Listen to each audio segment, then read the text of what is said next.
8वां अध्याय। तुम्हारी यात्रा से व्यापकता नष्ट हुई, तुम्हारे ध्यान से चित्त की विषयपरता नष्ट हुई, तुम्हारी स्तुति से मेरी वाणी की विषयपरता नष्ट हुई। अब मैं नित्य 3 प्रकार के अपराधों से क्षमा मांगता हूँ। तीर्थ यात्रा करने से आपकी सर्वव्यापिकता के तथ्य का नाश हो जाता है। ध्यान करने से मन से परे होने का तथ्य नष्ट हो जाता है। स्तुति करने से वाणी से परे होने का तथ्य नष्ट हो जाता है। कृपया मेरी इन 3 त्रुटियों को क्षमा करें। लोग विशेष स्थानों में परम सत्य को खोजने का प्रयास करते हैं, या ध्यान या नशीली दवाओं के माध्यम से चित्त की विचित्र अवस्थाओं में जाने का प्रयत्न करते हैं, या काल्पनिक शक्तियों के लिए प्रशंसा एवं गीत गाने जैसी गलतियां करते हैं, जबकि सत्य यहीं और अभी है।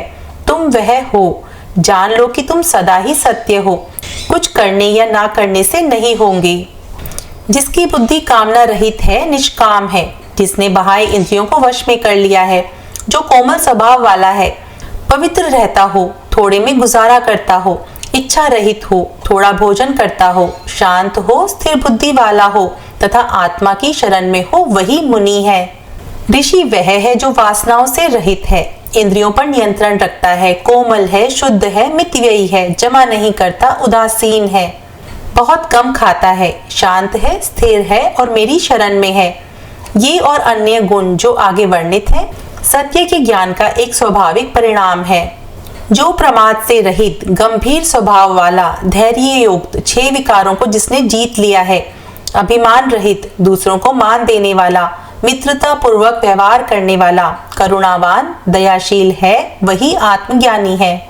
ऋषि वो है जो बुद्धिमान, साहसी, जागरूक है, चहों को जीत लिया, अभिमानी नहीं है, सभी का सम्मान करता है, सक्षम, दयालु और मिलनसार है। 6 माने 5 इंद्रियां और अहंकार। मस्तिष्क में संवेदी प्रक्रियाओं को अक्सर छठी इंद्रिय के रूप में माना जाता है।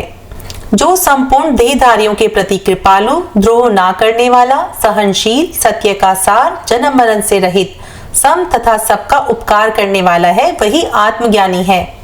एक साधु वो है जो दयालु, अहिंसक, सत्यवादी, सहनशील, सबके साथ समान व्यवहार करने वाला, सबकी सहायता करने वाला और सत्य का सार है। अवधूत यानी जीवन मुक्त ज्ञानी, इनके ये लक्षण सभी वर्ण वालों को, भक्तों को, वेद वर्ण के तत्वज्ञ पंडितों को, वेद वेदांत के ज्ञाता को जानना चाहिए। अवधूत के गुणों को भक्ति मार्ग में सभी को, सभी जातियों को, वेदों के सत्यों को जानने वाले और वेदांत के शिक्षकों को जानना चाहिए। अवधूत शब्द 4 अक्षरों से मिलकर बना है, अवधूत। इसमें दत्तात्रेय जी अकार यानी अ का लक्षण बताते हुए कहते हैं कि जो आशा रूपी पाश से मुक्त है, आदि, मध्य और अंत से निर्मल है, आनंद में ही नित्य मग्न रहता है, ये तीनों आकार अ की अवधूत के लक्षण हैं। अवधूत शब्द में अक्षर अ ये दर्शाता है कि ऐसा व्यक्ति आशा और निराशा के पाश से मुक्त है, आदि, मध्य और अंत से, और उसका गुण आनंद अवस्था में उसका निरंतर निवास है। अवधूत शब्द में वह अक्षर का लक्षण बताते हुए दत्तात्रेय जी कहते हैं कि वासना का जिसने त्याग कर दिया है और वक्तव्य जिसका राग रहित है, जो वर्तमान में ही रहता है, वह यानी वकार ही अवधूत के लक्षण है। वह अक्षर का अर्थ ये भी है कि वह सभी वासनाओं से मुक्त है, उसकी वाणी शुद्ध है, वह वर्तमान में रहता है।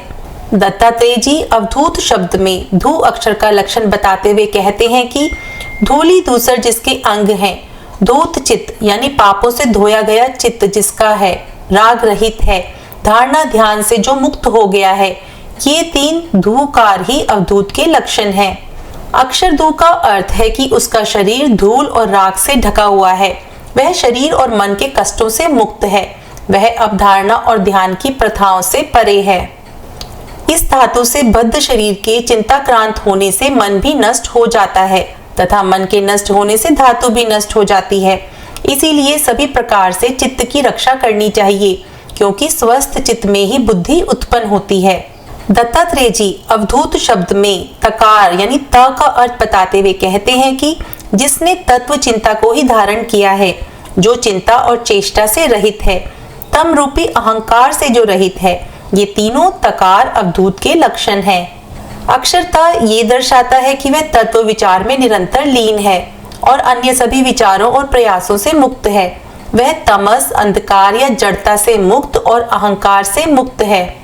आनंद मूर्ति दत्तात्रेय जी ने अवधूत गीता का निर्माण किया है। जो इसको पढ़ते हैं, सुनते हैं, उनका पुनर्जन्म कभी नहीं होता। यह गीत दत्तात्रेय जी अवधूत द्वारा रचित है, जो स्वभाव से शुद्ध आनंद है। इसे पढ़ने या सुनने वालों का फिर कभी जन्म नहीं होगा। जिस साधक का लक्ष्य जन्म चक्र से मुक्ति है, उसके लिए ये वरदान है। यहाँ जो शब्द आप सुनते या पढ़ते हैं, वे मन में बीज बन जाएंगे और सही समय आने पर फूलेंगे। ज्ञान शक्तिशाली है। एक बार सीख लेने के बाद इसे कभी नहीं भुलाया जाता है।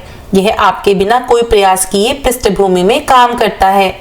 यह जादुई नहीं है, यह चित्त के परिपक्व होने की एक प्राकृतिक प्रक्रिया है। कुछ समय की बात है। यद्यपि इन शिक्षाओं को व्यवहार में लाने से विकास की प्रक्रिया में बहुत तेजी आएगी। 8वां अध्याय समाप्त। इति अवधूत गीता समाप्त। हरिओम तत्सत। गुरुर्ब्रह्मा गुरुर्विष्णु गुरुर्देवो महेश्वरा गुरुर साक्षात परब्रह्मा तस्मै श्री गुरुवे नमः। ओम शांति शांति शांति।